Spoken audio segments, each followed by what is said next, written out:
High বন্ধুরা, সবাই কেমন আছো? দেখো আজকের ফুল ফ্যামিলি চলে এসেছি। দেখো, দেখতে থাকো। এই যে আমার শাকচুন্নি বোন, ঠিক আছে? একদম ভালো করে দেখতে থাকবে। এই হচ্ছে আমার শাকচুন্নি বোন। একটু সেলফি তোলাটা ছেড়ে আমার দিকে একটু তাকা, একটু তাকা। Hello guys, hello, how are you? আমরা সবাই এখন শস্য খেতে এসেছি। তোমরা যদি চলে আসতে চাও চলে আসো, লোকেশন পরে পাঠাবো।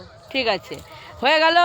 এবার আমার হাজবেন্ডের কাছে যাচ্ছি। বাবা, হাজবেন্ড এই আছে? তো হাজবেন্ড, আপনি একটু দেখেন তো, একটু কিছু বলেন আমার বন্ধুদের। ওই যে বলেছে, আরে কিছু বলো, ওদের ছবি তুলছি তো। হ্যালো বন্ধুরা, আরে এই যে হাজবেন্ড আমার স্ট্যাচু হয়ে গেছে। সহধর্মিনী, বাবা গো, লজ্জায় মরে এর গেলুম। মাথাটা যেন সবসময় ঠান্ডা রাখবেন। হয়ে গেল, ঠান্ডা রাখা আছে, মানে আমি খুব গরম তো ঠান্ডা। আর এই হচ্ছে আমাদের মাসিমা, এটা হচ্ছে আমার বোনের মা, দেখেন, ঠিক আছে? আর এই হচ্ছে আরেকজন আছে পুচকে সদস্য। একটু বল হ্যালো, হাউ আর ইউ? কেমন আছো বন্ধুরা? একটু তাকিয়ে বল। হ্যাঁ, দেখেছেন? দেখো হাসিটা দেখো, খালি জাস্ট ফাটাফাটি। তো এই অবধি, টাটা। আজকের শস্য ক্ষেতের একটা ছোট্ট শট। টাটা।